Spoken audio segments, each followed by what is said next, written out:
Assalamualaikum warahmatullahi wabarakatuh. Alhamdulillahirabbil wassalatu wassalamu ala asyrofil anbiya'i wal mursalin wa ala alihi washabihi ajmain. Amma ba'du. Yang pertama-tama, marilah kita panjatkan puja dan syukur kita atas kehadirat Allah Subhanahu wa taala yang telah memberikan kita nikmat kesehatan dan telah pula selawat berkaikan salam marilah kita panjatkan pada Nabi besar Muhammad sallallahu alaihi wasallam. Semoga kita mendapatkan syafaatnya di yaumil akhir kelak. Amin. Yang saya hormati Bapak Selamat Pohan SAGMA dan teman-teman sekalian. Perkenalkan, nama saya Muhammad Mardiko.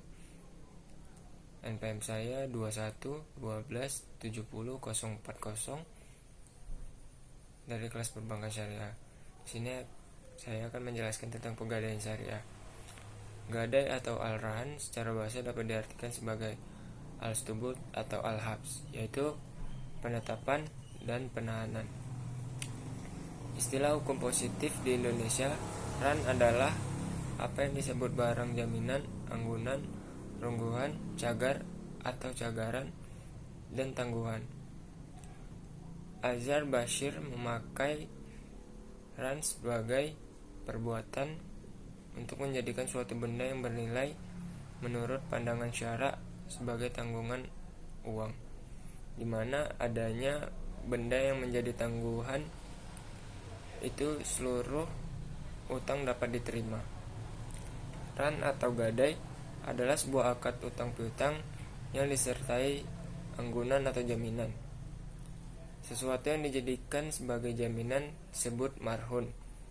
Pihak yang menyerahkan jaminan disebut rahin, sedangkan pihak yang menerima jaminan disebut murtahin. Menurut pasal 20 ayat 14 mendefinisikan ran adalah penguasa barang milik pinjaman oleh pemberi pinjaman sebagai jaminan. Menurut para ulama, yang pertama, ulama Malikiyah. Ulama Malikiyah mendefinisikan harta yang dijadikan pemiliknya sebagai jaminan utang yang bersifat mengikat.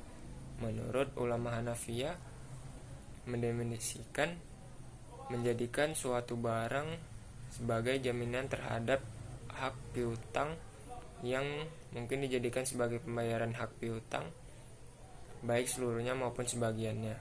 Menurut ulama Syafi'iyah dan Hanabilah, yaitu menjadikan materi atau barang sebagai jaminan utang yang dapat dijadikan pembayaran utang apabila orang yang berutang tidak bisa membayar utang tersebut.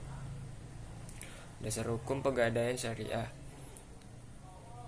terdapat pada dalil-dalil yang didasarkan pada Al-Quran dan hadis, ijma, dan fatwa. Dasar hukum tentang ran terdapat pada Al-Quran, surah Al-Baqarah ayat 283, yang artinya, dan jika kamu dalam perjalanan sedang kamu tidak mendapatkan seorang penulis, maka hendaklah ada barang jaminan yang dipegang.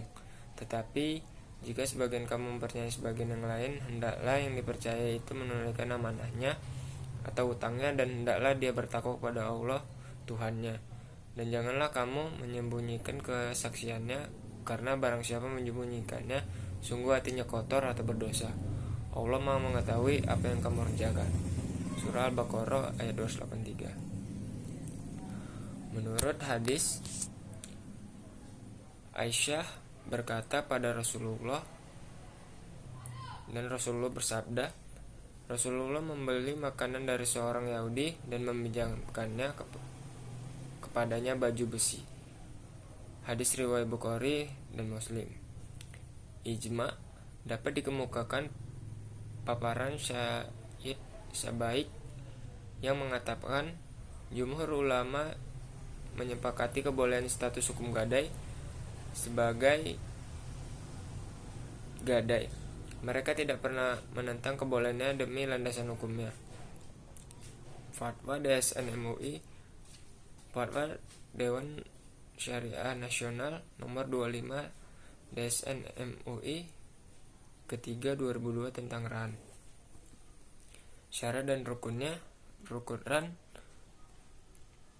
Para ulama fikih berbeda pendapat dalam penetapan hukum ran. Namun bila digabungkan ada 5, yaitu rahin, orang yang menggadaikan; yang kedua murtahin, orang yang menerima gadai; yang ketiga marhun atau ran, objek atau barang gadai; yang keempat marhun bi atau hutang; yang kelima sigot atau ijab kabul.